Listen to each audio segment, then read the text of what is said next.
We're back with another episode. What's up, Isaac? How you doing? Good. Yeah, it's snowing outside. Mm-hmm. It's January, what is it, 9th, 10th? 6th? 5th? 6th? No, definitely not the 5th. Oh. 5th is the last episode. It's the 10th. It's the Yeah. 10th. You're Yeah, I only knew 5 that. days off. No problem. Yeah. Yeah, but January's dragging along like it normally does. Every single year, it's always the slowest month of the year. I don't know why, but it is. It's because it's cold and depressing. A little snowy. Yeah. There's not much to look forward to as far as the next good holiday. When is that? It's definitely not Valentine's Day, let me tell you that. I think that's the next holiday. It is, but not one to look forward to, is what I said. I'm sure a lot of people who aren't single No. look forward to it. There's not a man on the planet that looks forward to Valentine's Day. Not one. What if someone's proposing to their wife on Valentine's Day? Yeah, he doesn't want to. He just knows that she's going to like it. And this is why my friend Isaac is single. Or I'm telling the truth. These are things people don't want to talk about. But it's got to be said. After that, it's, St. Patrick's Day? That sounds It's in about right. March. Yeah. When's Labor Day? Labor Day. That's in September. Oh, yeah. You talking about Memorial Day? That's the one. Memorial Day. That's in May. Yeah. End of May. That's always a great Salute one. the vets. Because it's beautiful outside usually. The race is close to then, which we don't care about that, but Yeah, we're not there anymore, man. yep. It's not behind Speedway. Yeah. So, Below newsflash of the day: Isaac cares more about Memorial Day than Valentine's Day. Yeah, for sure. Better time of the year. It's always nice out. You get to cook out with friends, you get people over. Valentine's Day, get to spend with one person. Come on. Get some chocolates and some teddy bears. Watch romance movies. You have to take them out to eat. Make sweet love at night. Yeah, somebody's doing that. It's not us. Speak for yourself. Who knows? But Lots to We're- talk about. talking about the weather, right? It is Yeah. cold. We hate the cold, but at least it's not on fire. Yeah. So let's go ahead and get into these Cali fires, because it's been a bad. shit show over there. This is bad. Really bad. I mean, Joe Rogan was talking about it on the podcast a while ago, where he said that he'd talked to some firefighter in California, and the dude was basically like, hey man, when these things happen, there's very little we can do, and one day we're just going to catch the wrong wind and it's going to burn straight through to the coast. And it's almost like they prophesized it, because these Pretty much what's 100 happening. mile per hour winds are just torching through California. And there's a lot of headlining drama surrounding this thing. Yeah. So I wrote a bunch in my notes here, and I've updated it as of today. So the first thing I want to talk about is just how large this fire is. It's 5 separate fires in California now. It's been increasing, and they actually recently detained someone on suspicion of starting one of the fires, which Yeah. I've actually I mean- read that a few times where people are intentionally doing it now. Could like that- still doing it. could that be considered like a terrorist attack Well, almost? it's domestic terrorism. It could be. Yeah. I mean, that's should be that's considered crazy. that because you're making it 10 times worse. You're just adding to And the I flames. mean, there's people's lives being lost. Now there's up to 10 people confirmed killed. I mean, I saw this weather channel. I showed you guys the other day, where this weather channel was just filming the rubbles and remains of this house, and they accidentally filmed the skeleton of a family that had gotten burned, Yeah. or at least one person. And there was a lot of people. I saw it on X. So I was looking through the comments stuff, and there's a lot of people trying to map out what exactly we're seeing. They're like, these are the rib cage bones, this is the leg bone. And they're like, in this little muddle thing right next to it, they think that it was cuddled up next to a pet. Mm. So a dog or a cat or of some sort, but So sad. accidentally filmed that and showed that on the Weather Channel. And that's just, I mean, sobering. Yeah. See people burn to death in their home. But anyways, things over 19,000 acres so far. It is twice the size of Manhattan. Jeez. Is how big this fire is raging. And I mean, I didn't see this today, but the last thing I saw on it was it's still 0% contained. Yeah. And the biggest headline that I want to talk about with this thing, so obviously the governor dropped the ball on. I mean, I don't even know if I I would characterize it as dropping the ball. It's like he intentionally put the ball down with the lack of water that they have in the reservoirs. I mean, people are constantly complaining there's no water in the fire hydrants. Yeah. And Trump himself came out and talked about how, they could have enough water. They get a lot of water from the mountains, I guess, from the ice melting off of the mountains and flowing through. And the big orange man recently said that that's right, we can't use his name. I gotta Just remember. Well, let's hope it doesn't get demonetized because of that. But the big orange man said that they basically redirect the water to the ocean in order to save some species of fish that is actually alive in other parts of the water anyways. So even if it did die off in the area where they're taking the water from, I guess, which I don't know the science behind it. I don't understand why the Pacific Ocean needs fresh water to save this fish, I guess. But even if it did die off in those parts, it's not like it's going extinct if that happens. Right. It's still alive in other parts of the ocean.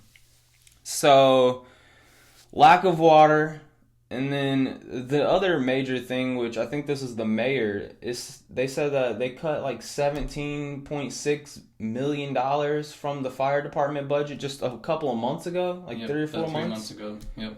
Wow. I mean, what timing on that? If I was a big tinfoil hat guy like I am, you know what I'm saying? I would think that they knew this fire was coming and they cut it I mean, I'm not gonna say that's what happened. But that's, if I was a conspiracy, if I was Alex Jones, and I'm trying to find the deeper meaning behind everything, that's one of those things, like very convenient timing that just 3 months ago, you cut all of your funding for, I mean, not all of it, but a lot of funding for firefighters. And then there's this whole push just last year of trying to get rid of, I mean, not get rid of, I guess, but trying to increase diversity amongst the fire department, basically by getting rid of white males and bringing in black lesbians, I guess. And, I saw this ad today that's been floating around Twitter, man. That was just ridiculous. It's this kind of overweight, chubby, I think she's a lesbian because that's how she was talking, as if she is on the whatever spectrum you want to talk about of not just being a cis lady or whatever, a straight woman. And they were basically campaigning and saying that whenever I go to help someone, the people that I'm helping feel a lot more comfortable because of my appearance and how I look. They feel comfortable in me helping them, which, okay, I guess I can get behind that. If you're a firefighter, though, why does how comfortable they feel matter if there's like a fire that needs to get put out or first aid that needs to occur? If you have a hose and water, I think they're comfortable with you showing up at their house. Dude, and then at the end of this ad, the best part, she was like, well, people ask, how can you be overweight? She was like, what if my husband was in a fire? Here, I have the actual exact quote. I don't want to butcher this. It says, people want to see someone like me so that they feel comfortable. If someone says, you can't carry my husband out of a fire, I'd say he got himself in the wrong place if I have to carry him out of a fire. No, that's not how it works. He got himself in the wrong... So she's blaming him. If you're on fire, that's your fault, bro. I can't help you. You got yourself in the wrong place. Makes you wonder if she's ever seen a fire. I mean, I've seen enough videos. I've never been in one, thankfully, but... those don't take very long to get started and get going. No. And you could find yourself trapped very, very quickly. So that's just a ridiculous statement. Dude. But, I mean, overall, let me just say this. Go ahead. Obviously, the worst part is people's homes being completely destroyed. I've seen the videos of what it looked like before and then the after, and it's terrible. I mean, it looks like a bomb went off in these areas, and people are having to watch their houses and everything that they have in their house. I mean, what are you going to pack up? You can maybe some clothes and a dog, and that's about it.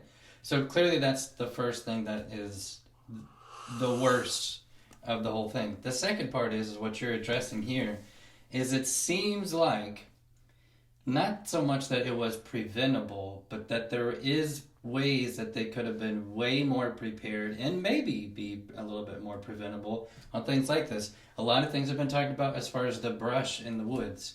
Mm-hmm. Clearly, that's like kindling to things that just pick up, and the flames can. It feeds the flame. Yeah. And if you're able to pick those up and brush it or put it off the side or collect it or whatever you do. I mean, they made fun of Trump for saying raking the forest. Yeah, but if that's what's feeding the flames, then you need to do something that's going to protect from that just kind of catching on. So.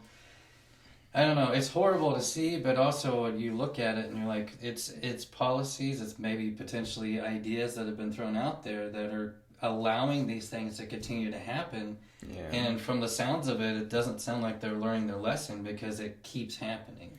I mean, what's it going to be next? Where it's just going to wipe out all of Los Angeles? I mean, what's it going to be? Well, I mean, you talk about learning their lesson. That brings me to my next point. That's just, in my opinion, absolutely crazy to think about how a lot of people, now I've seen this on CNN, I just watched a report on BBC, and I've also seen it all over Twitter and X, where people are saying, look what happens when you don't take climate change serious.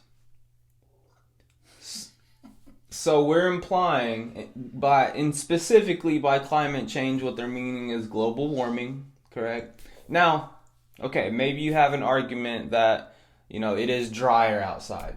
It's California, for one. But let me pause you there. I just read today that California had the most amount of rain this last year than they've ever had in their history. Which means that due to more rain, there's more vegetation growth. And they are currently now in a dry season. So it's seasonal, of course, but are you going to go out to the freaking Sahara Desert over in Africa and say, look at what climate change has done? It's the Sahara Desert. Like, of course it's going to be dry there. With that being said, are you going up to Antarctica? Are you going to Canada and saying, like, oh, it's only 60 degrees, global warming?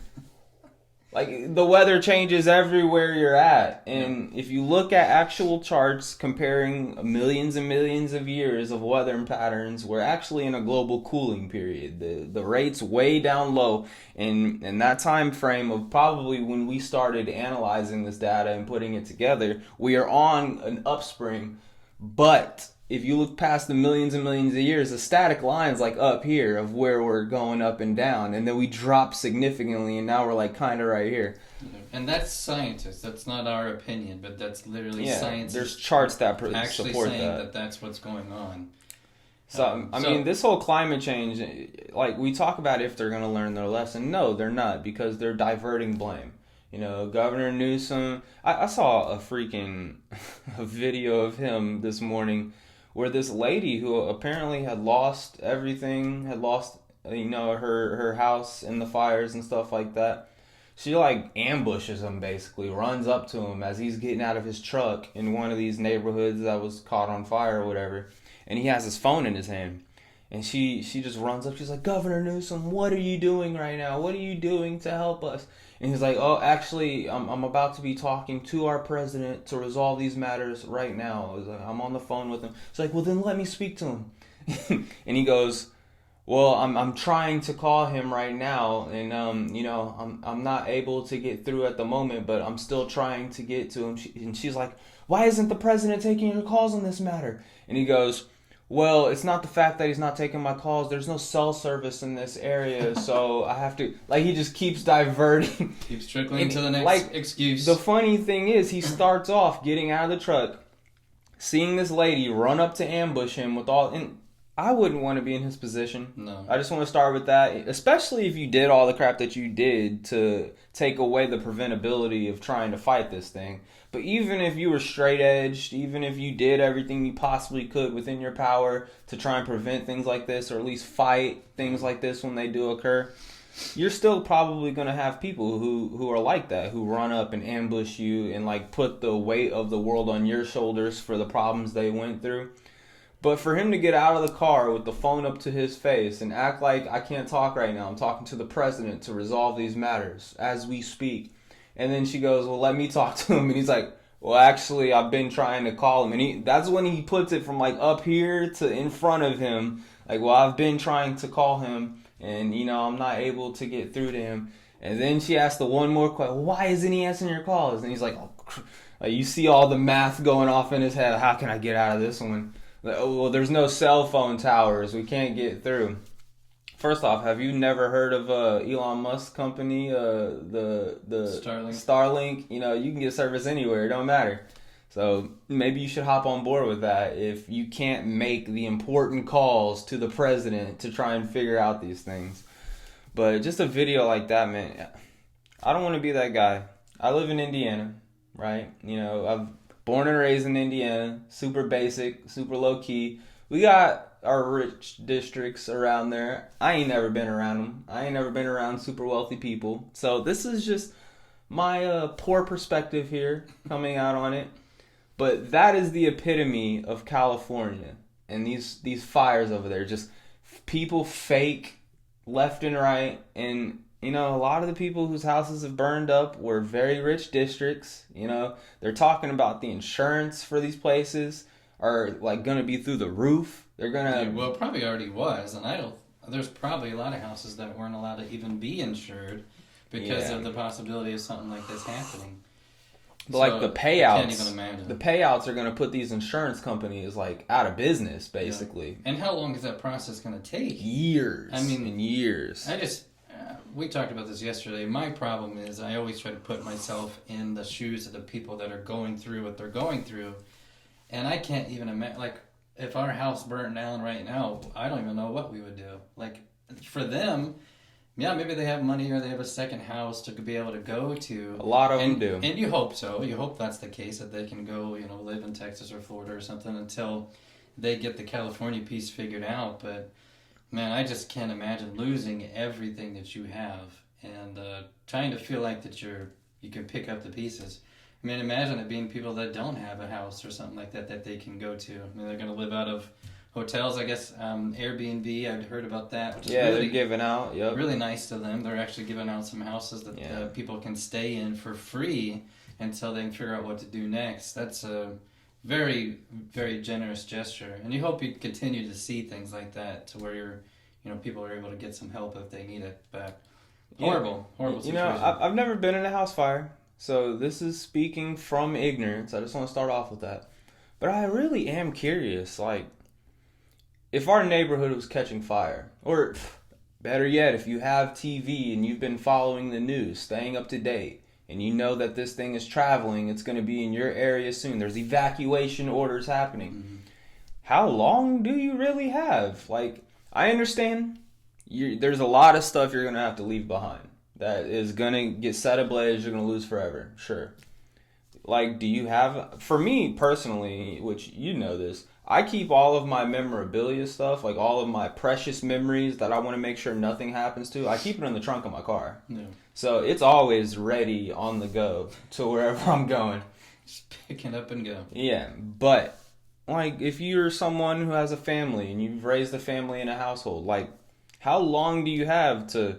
quickly snatch the pictures off the walls, to quickly grab your favorite blankie from when you were a child, or you know. But there also might be a piece of like, this is not really happening. I know I'm hearing the evacuation, but it's not going to hit me. That's your fault then. I'll be fine. That's your fault. And then there's some pieces where it's like, I think people just take their sweet little time, and again, they don't understand the quickness of how quick a fire moves.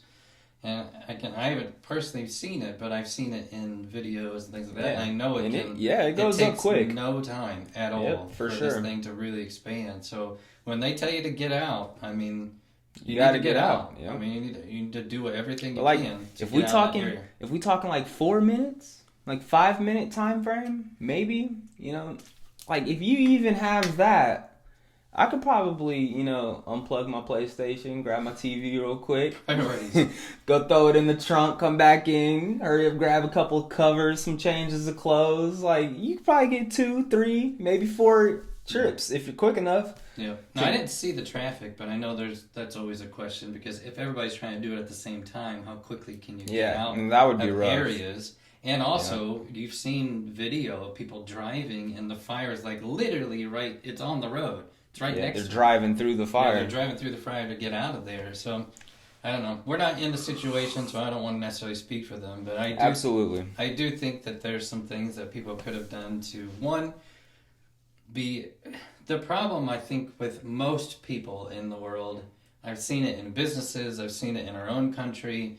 I've seen it just in my own life sometimes. We're always reactive instead of proactive. Mm-hmm. It's like when something happens, we're reactive to it. But if we were prepared for it and we were actually looking at what the possibilities of things that might be able to happen, you could probably prepare a lot better so that, okay, like we know we're kind of in Tornado Alley. So do you have a bunker you can go to? Do you have a basement you can go to? Do you have flashlights and canned goods, things like that, just to help you get through some of these things? And I just don't think people are as proactive as they should be. And it doesn't sound like, obviously, in this situation, they were at all. It doesn't register in my brain to hook up a hose to a fire hydrant and there's no water that comes out. Yeah, that'd be rough. That doesn't even make any sense to me. Like, that's what they're there for. Mm-hmm. So that's what you expect to happen. And if my house is on fire, I expect firefighters are going to show up and they're going to put it out. And nope, not always happening. No. That is not what's happening. I mean, it takes me to my favorite saying. I know you always love it. Could you guess? Could you guess what my favorite saying is? What do I always say?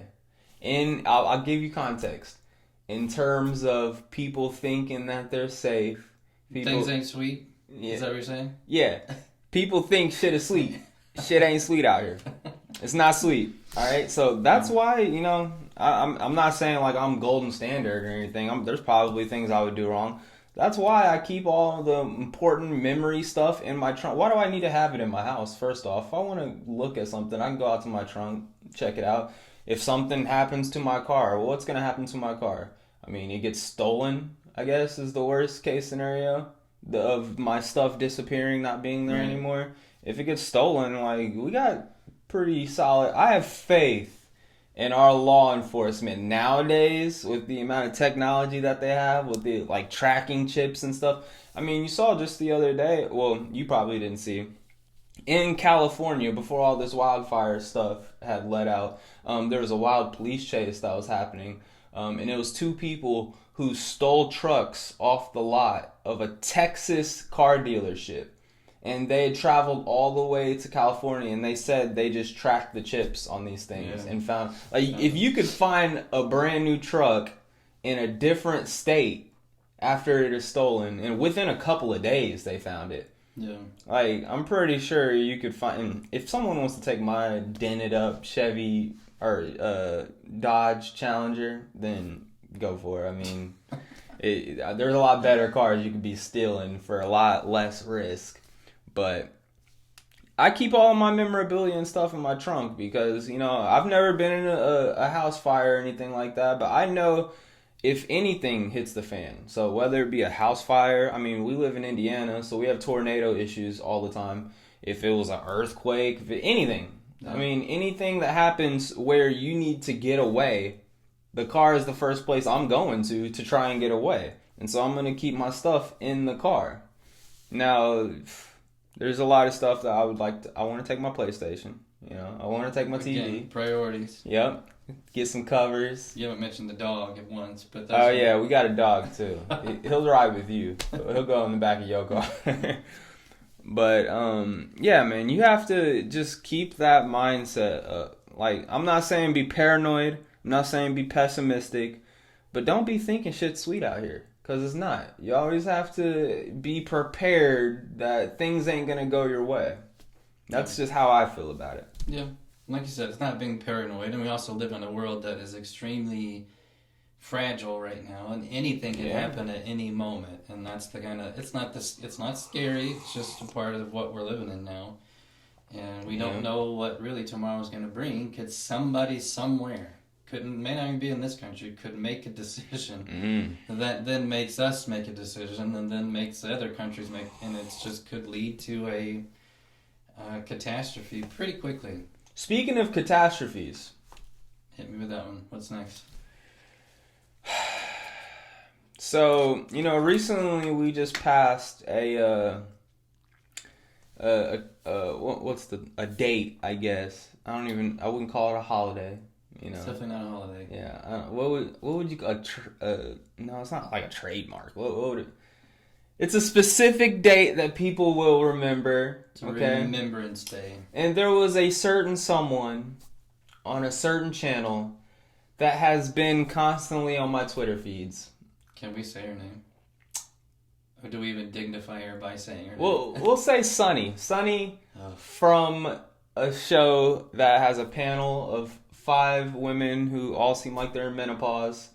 Angry. Constantly just berating not only other people, but each other too. They had an argument on that thing the other day that was pretty entertaining. I think people just watch it to be entertained by the stupidity.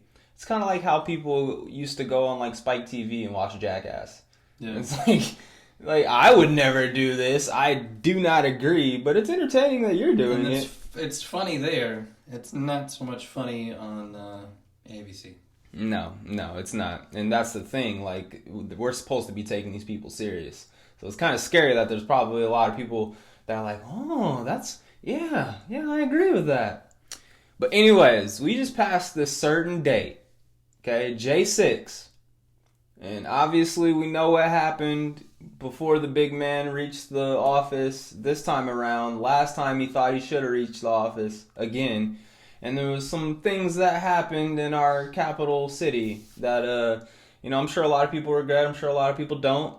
But I know that a lot of people blew it completely out of proportion. And one of those people is our dear friend Sunny from this channel, who compared this thing to World War II, the Holocaust, and slavery. Now, using specific context, which I don't have quotes, okay? I want to be completely transparent with it. They were basically saying that this is a day the American people should remember forever. She's like, just like they remember World War II, just like they remember the Holocaust, just like they remember slavery, they should remember J6.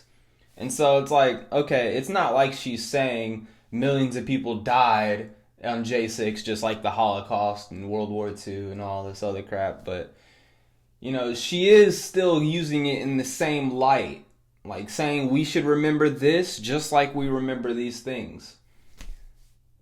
That's just that's one of her stunts in these past few weeks. I'll just go ahead and list out the other ones, right? Just to get it all out there. So Mrs. Big Orange Man in office, right? She is currently suing that ABC and that show, yeah, all right, for defamatory statements that they had against, basically saying that, look at her, you can tell she just hates her husband. Like saying things along those lines, like implying that she feels a certain way, that she's thinking a certain way towards the Big Orange Man. That's one thing. She's suing them, right?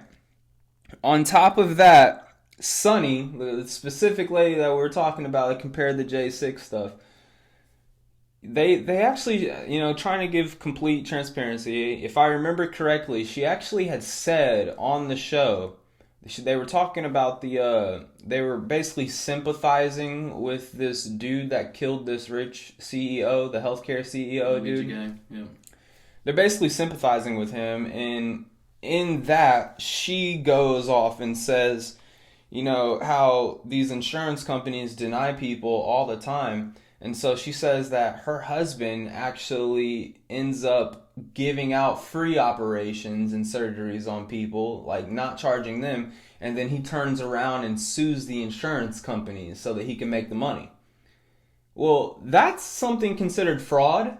And so now her husband, I believe, is basically caught up in a fraud situation. I think he's being investigated for it, if that's the specific terms. Yeah, this is all alleged.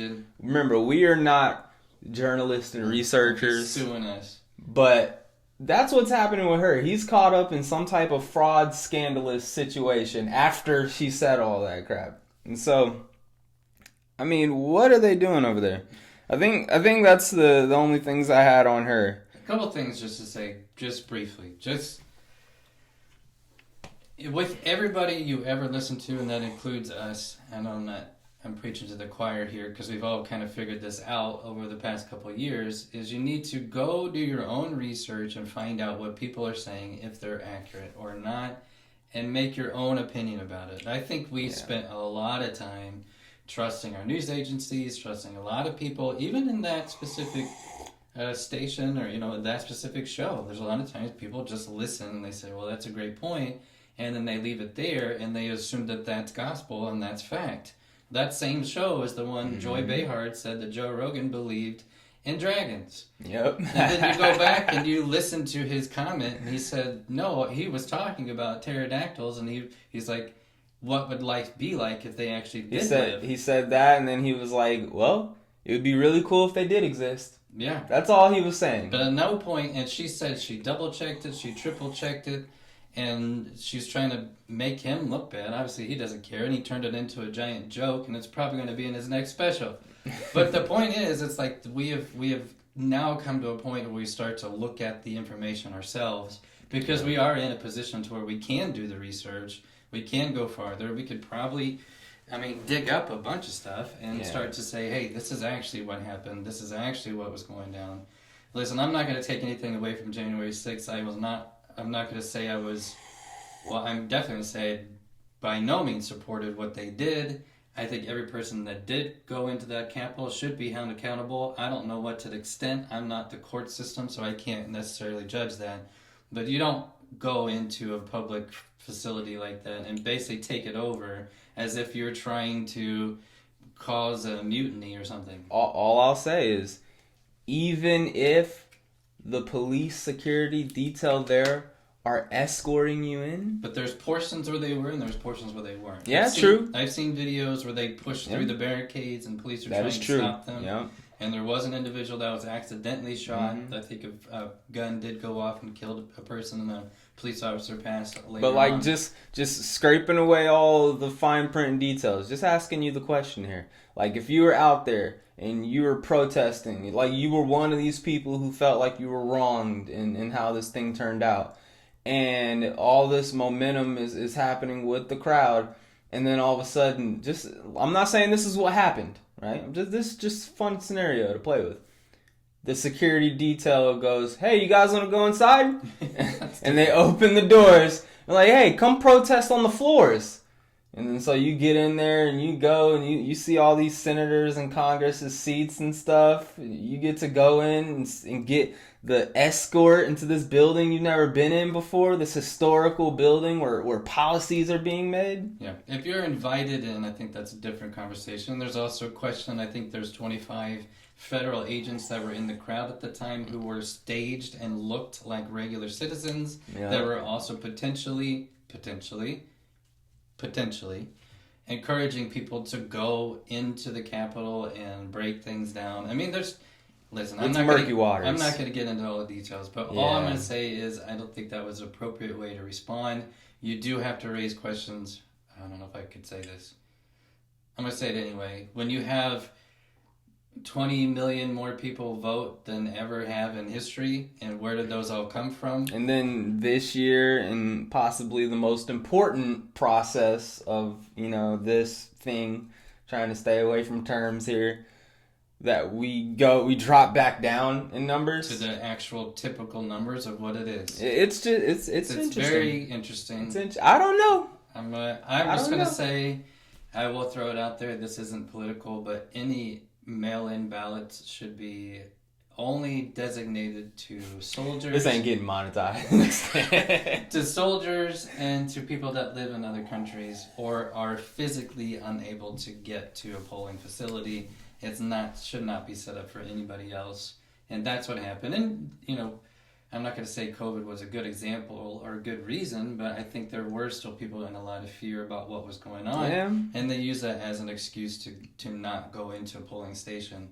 Well, don't you know? The bird flu's around the corner again. We're going to have to do all... You're not going to be allowed to go do in-person ballot voting anymore. You have to stay at home on your cell phone. You're going to download an app, a Chinese app. You're going to download a Chinese app, and you're going to cast your vote. Yeah, man. Here's the thing. Right, I 100% agree with you whenever you're talking about the point of, with these newscasts, you can't trust even us. Don't Yeah. trust us. Like, if there's something we're talking about, go do your own research on it. Like, look it up for yourselves. And don't just trust the first, New York Times article that pops up on Google, because Google only is going to pop up those type of things in the first place. Like, actually go listen. Like, the way I like to get most of my information is by listening to different podcasters, because I think podcasters do the research necessary, and then not just podcasters who are on this side or this side. Like, I try to listen to super unbiased people, and they claim they're unbiased. You never know ultimately, but here's the other thing: since you will never know ultimately what research, what journalism is unbiased, simply do what I do, right? There's a lot of things that I do, look at and I say, hey, 1 + 1 does equal 2 right here, so I'm going to say this equals 2. It's racist, but go ahead. But a majority of things I look at and I'm like, okay, that's really interesting. That's fascinating. If it's true, that's wild. I'm taking it with a grain of salt. And at the end of it, I will say, but I don't know. That's this entire podcast. All of this crap that I'm telling you guys, that I'm shooting out as you may take it as factual, like, hey, Caleb knows exactly what he's talking about. We gotta listen to this dude. I'm gonna start telling other people. Make sure you put at the end of it, but I don't know.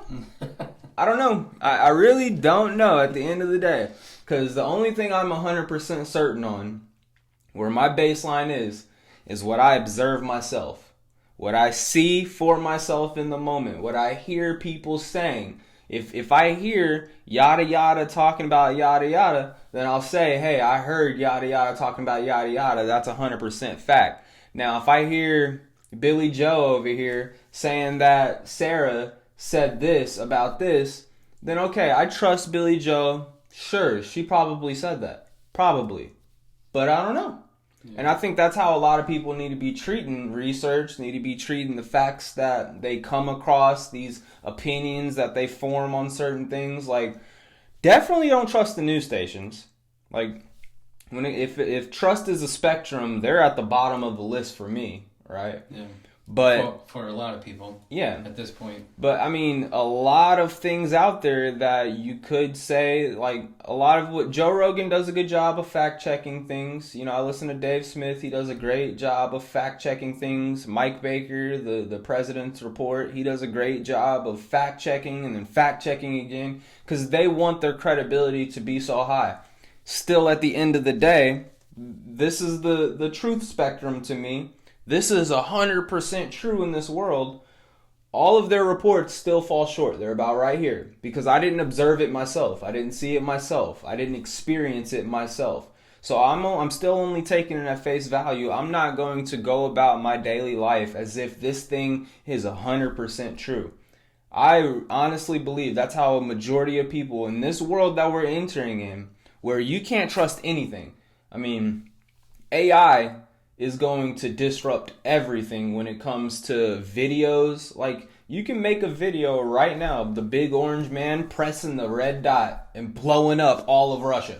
Yeah. Like, you can make a video and it could look, I mean, we're not there yet. It look real. But it could look 100% real. Yeah. That's where we're at when it comes to information. And so I think people need to start scaling back what they believe. Yep.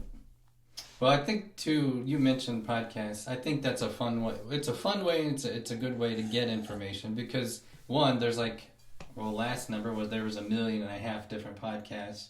We're 1.5 million in one, but there's probably even more now. I mean, it's probably way more than that now. Probably because people are starting to see that that's a medium that they can get their information out there. And they can sit and have a conversation like this and just, enjoy a conversation. Yeah. Dig into sports, dig into politics, dig into music, dig into art, whatever it is. And they get an opportunity to express themselves when in most cases a lot of people don't feel like that they can do that.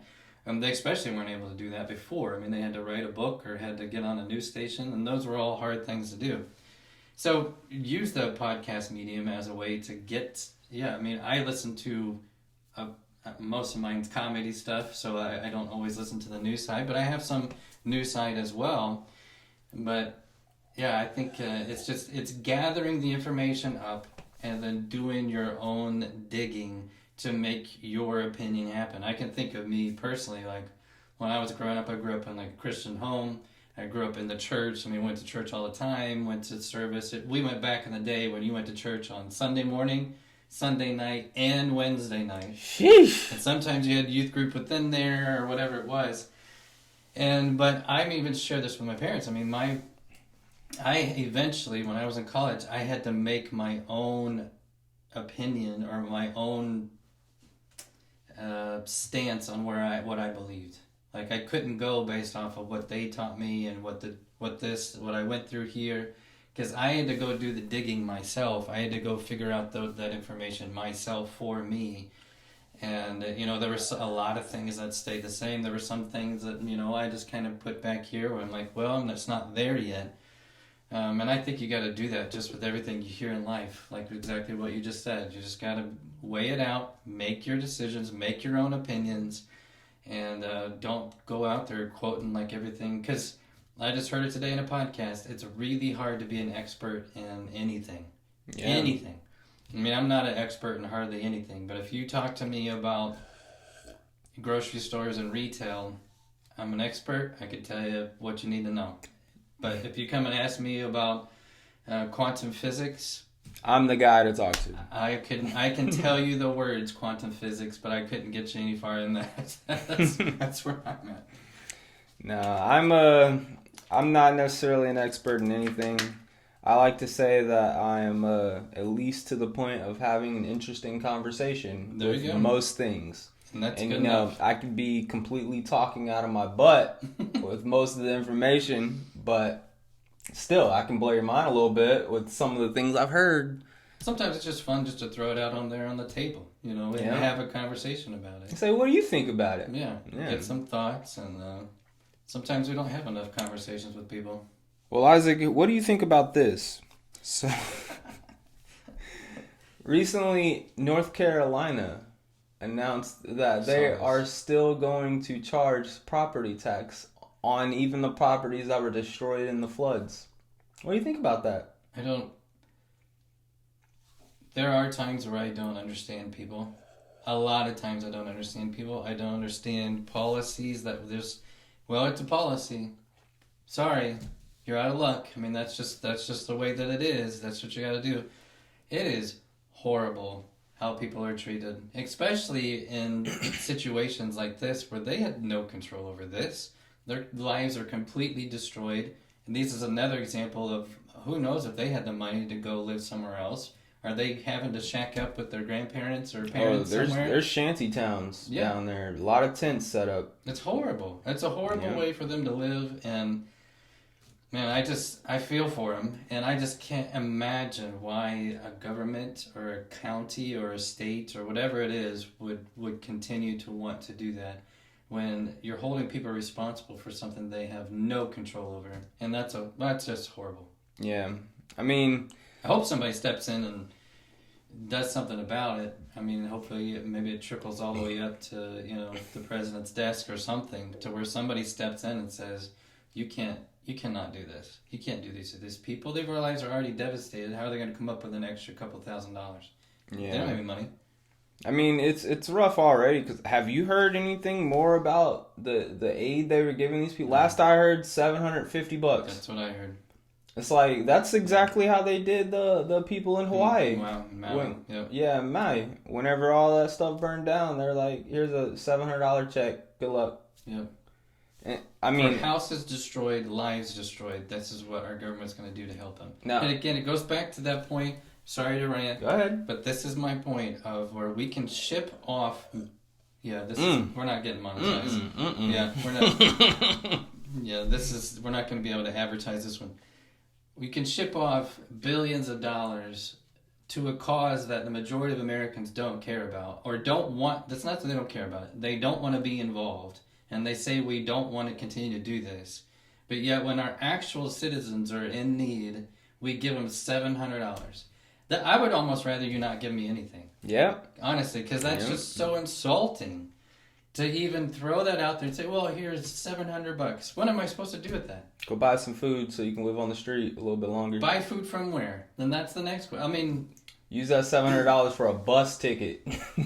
You're gonna need a plane ticket to get out of Hawaii. I mean, where are you gonna go? Dude, like I'm serious when I say this. We see how they were treated in Maui. We see how they were treated in North Carolina. Very minimum. Still charging on property tax. I mean, what? We see the type of people who were impacted in those areas versus the type of people impacted in California right now. Do you think that it's going to be different in this scenario? I mean, as of now, we don't know what they're going to do for them. We know kind of the same charities are being raised. So Red Cross obviously supported North Carolina, supported Maui. We know that there's money being raised for California. Again, that's always a big question mark to me. Where is all that money going? What are they doing with it? And hopefully it's not going to all these CEOs who run these charity businesses. But Could be. I don't know. I mean, we'll have to wait to see. If these people, if they feel like, well, these are $1 million actors whose homes are destroyed, we don't need to give them $700. I'm also not okay with that. I understand they've got money, but that's a principle thing. If you're going to do that across the board, then you need to provide that to everybody, regardless of what you think they have on the financial side. Well, okay, you look at it, that's like a glass half full type of perspective. It's my life. For me, it's like Half empty. Like, dude, if they give these rich people who've lost everything, which I agree with you, like, you need to help them. You need to give them something. Just like you should have given something to the people in Maui, to the people in North Carolina. And we can't assume they're all wealthy. Let's just throw that out there. Majority of them. I mean, I saw the actors list, man. Yeah, but you also know it's going other places besides just that. Yeah, space. There's a bunch more people impacted for sure. Yeah. Yeah. But it is in Hollywood Hills now, and I mean, they're talking about what's the other place? Santa Monica. Yeah. Santa Monica. Like, those are very wealthy places that are also set ablaze. So even if it's not our big name actors and stuff like that, I guarantee you it's still people making six figures in whatever positions they're at. Versus in North Carolina, like, people were living in log cabins, just barely surviving, that got hit through these hurricanes. And, like, obviously, the people in Maui, majority, unless you're, like, some rich tourist mogul, like, you're not going to be super wealthy living over there. Especially if you're a native there. But if they give these people in California, in these Santa Monica and Hollywood Hills and Palestine, is that it? So I forget the names. Okay, I don't live in California. But if they give all these people making six figures, making seven figures and stuff like that, some fat $5,000 checks, like even $5,000 checks, that is insulting. Yeah. Now, if the state decides to do that themselves, that's a different conversation. You're talking about the federal government, which is the situation that happened with Maui, same situation that happened in North Carolina. Yep, I agree with you. I mean, like I said, I wish it was a scenario where they'd given $5,000 to North Carolina, $5,000 to Maui, so I could sit here and say, well, they should at least get $5,000. And then I'd probably still be arguing, if they give them 10 grand, I'm gonna be pissed. But they gave $700 checks out to these normal people who I guarantee you did not have a second home. Could not flee the state to be able to go live comfortably in a different spot. Like, I'm not saying all of them, but a lot of these people who are caught up in these fires in California are able to do.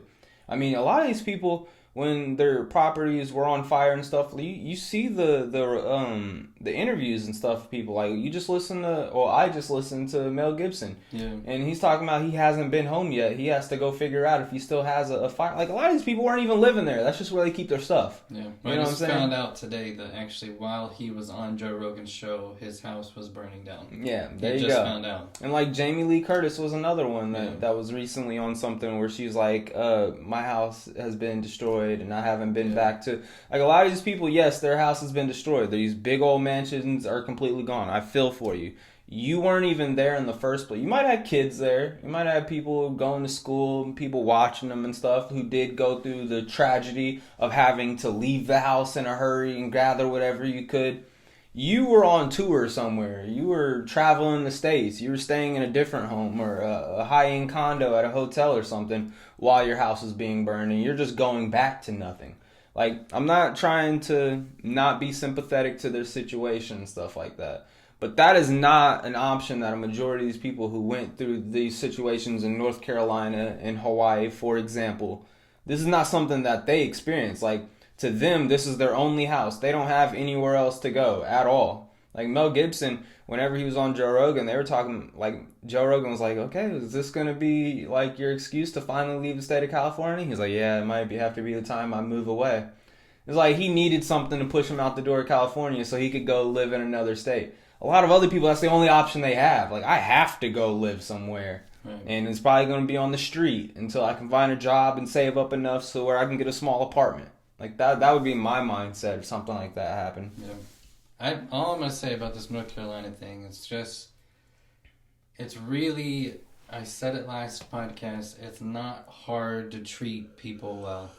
It's just not. And if you understand the situation they're in, you understand the circumstances that they've been placed in at no fault of their own, there's no reason to be treating people like that. And it's just still charging them property tax. Yep. And the problem, and it's not a problem, but the thing is, majority aren't going to be able to pay it because they don't have the money to be able to do that. They're trying to pay just to survive. And you're sitting there asking them for more money. It's just insane. So whoever's doing that, if it's the city, the council, the state, you need to rethink your priorities and actually serve the people that you say you're supposed to serve and stop this nonsense. And I'm sure you're going to be just fine without a little bit of money. Yeah. I mean, we're paying out the wazoo of taxes of everything that we do. Everything we buy, everything we drive, everything. Uncle Sam says, F you, pay me. Pay up, and that's enough. You go to work, they're like, how much did we make today? Yeah, off of the hours that we just put in. So, it's not hard to treat people well. And I think it's a lesson we all need to really embrace. And that's across the board. That's not, I don't care if you're in a federal position, you're not better than anybody else.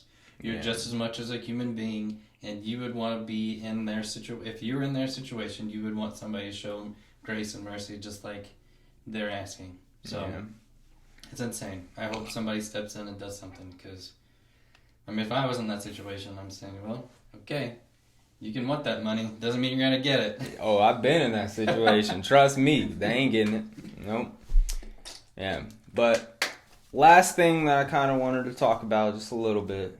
It's just a kind of a cool, almost a redemption story, I would say. Okay, I like it. Mark Zuckerberg for Facebook.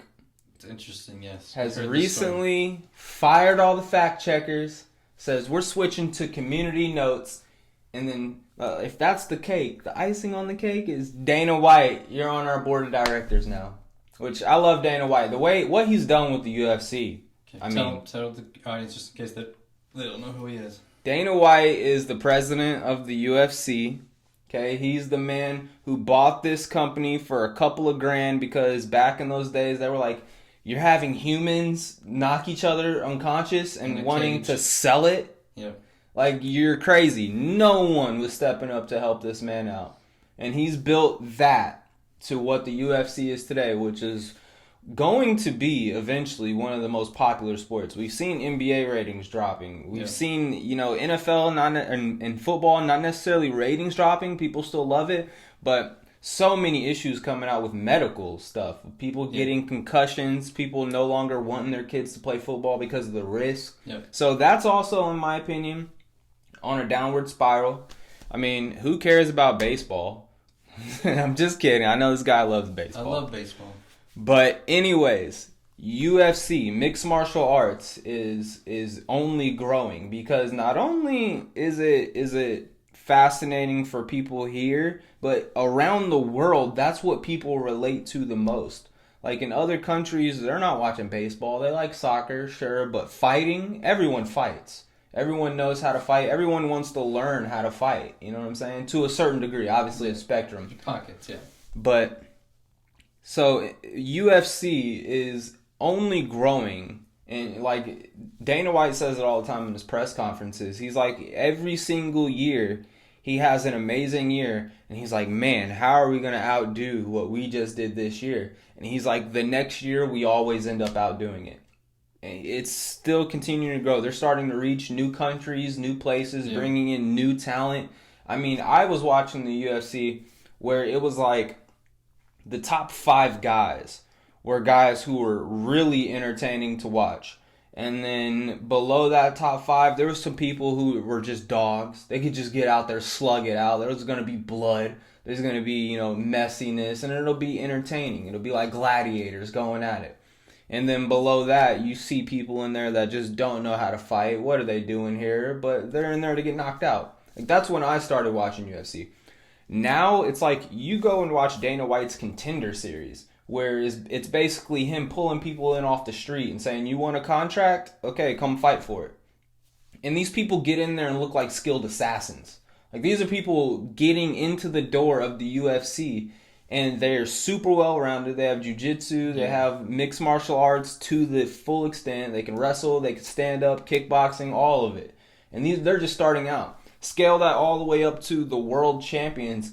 Like, first off, John Jones is my favorite. I don't want to continue going on this UFC. You got me started with this UFC rant. We was talking about Mark Zuckerberg. All I said was say who didn't. I know, and that's what got me started going on this path. Yeah, finish it up, because we got to talk about the Facebook side. John Jones, I would put him in a room with 10 other men. Doesn't matter who the men. They can be 6'4" bodybuilders, 6'8" Vikings. Doesn't matter. He's walking out of that room. He's the only person that's going to walk out of that room if they had to kill themselves.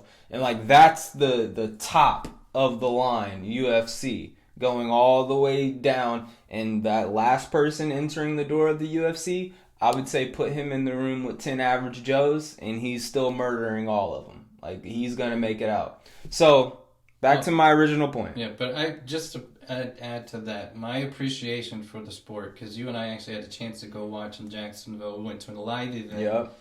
Fans are intense. They're very much into it. They like watching. And the fighters themselves are so extremely skilled. Yeah. That's the thing that I appreciate. It's not that they're really good at one thing. A lot of them have developed... They know they have to be good at a lot of things. Yeah, that's the UFC now. You have to be well-rounded. And they have to react in such a short period of time that if somebody's doing this, then they got to do this. And it's... I mean, I did not play sports necessarily that were like that. So, like, wrestling would probably be the closest thing that I didn't do, but I've seen in person. But I've just always appreciated the sport because of just how much talent and skill you have to be able to do it really well. Yeah. I mean, the discipline needed too. We see what happens during the fight, but it's not like NFL practices where you can just show up and do walkthroughs on a Thursday. Yeah. It's like 5 months of training intense. To get your body right. Yeah, like 3 months at most. Yeah. Well, some of them, they only fight like 2 or 3 times a year. Yeah, and that means that for about 5 months they're taking off, and then they ramp it back up in 3 months. Some of them are consistently training. No one's yeah, they can train like every day, but like training not camp. Not to the point for fighting. Yeah. But anyways, so back to my original point, Dana White, Uncle Dana. What he's done with the UFC is incredible. So for Mark Zuckerberg to bring him into the board of directors for Facebook, like, it shows me Facebook was one of those companies that at a certain time, they were FBI agents, basically. Like, they're censoring information left and right. They're making sure it's a block post and like, I forget the specific term, but like quietly, like, marking people, I guess, that you have a Facebook violation of policy and crap like that. So, for him to get rid of fact checkers, which fact checkers are humans. They're people with biases. And so, for the longest time, we saw any type of political content that they disagreed with, that fact check that you're going to get, that it's going to mark your channel, make it to where people can't see your post anymore, you can't post anymore, that was handled by a human. Now he's going to the X format of community notes, where you can post whatever you want, but the community can come together and say, well, you're wrong and here's why, and then just tag it at the bottom of your post. But people can still see your post. Yeah. And that's like back to what I was saying before about just information in this world. That's what we need to be doing. Don't censor information.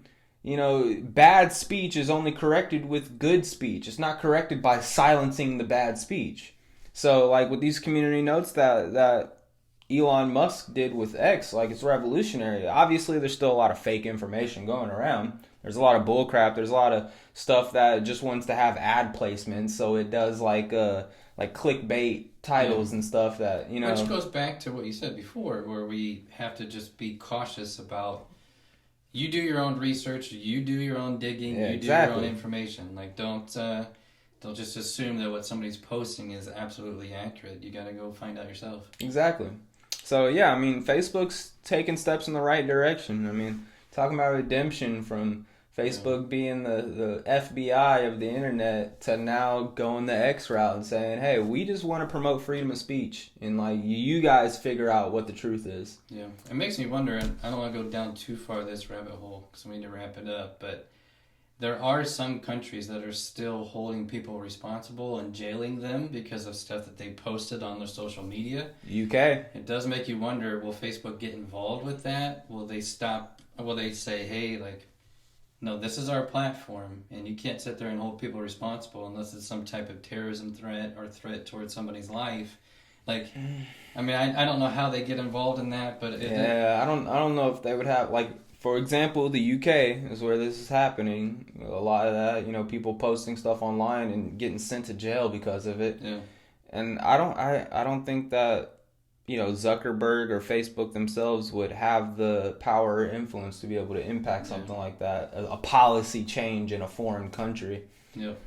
So. Yeah, and it may not. I've noticed that, but I think it's definitely a step in the right direction for at least us here, to where we've seen the impact of just being able to share your own thoughts and being able not to be, you know, demonetized, censored, pushed down, silenced, changed in the algorithm to where you're at the bottom of the list now just because somebody doesn't agree with what you're saying. Yeah. I mean, it goes back to Trump and Rogan's conversation on YouTube. After they had it, you couldn't find it, so YouTube was putting it in all different... Just like this podcast is going to be. Yep, putting it, and you couldn't even... You had to dig to try to look it up, and it was one of the most viewed, you know, videos at that time. So, I don't know, it sounds like it's a good thing, and I trust Dana White's opinion, so I imagine Mark Zuckerberg does too, and it sounds like they're moving in the right direction. Yeah, it's going to be good for Facebook for sure. Continue to push to promote freedom of speech. Yes. Because if there is any of the rights that we have as America that sets us apart from the rest of the world, it is that First Amendment. Yep. Freedom of speech. Be able to say what you think without repercussions, without anyone coming and knocking on your door, throwing you in a cage because of it. Yep. Like that's how we keep democracy alive. That truly is that, and then obviously guns, which different conversation. That's we'll save that for another podcast. But you gotta be able to defend yourself. So, all right, I think that's all the topics I wanted to talk about in this podcast, man. Sounds good. We're definitely not gonna be able to get this one monetized, but it was a great conversation, and I enjoy good conversation. All right, that's it. I don't want to do any outros or anything, so let's just say peace out. See ya.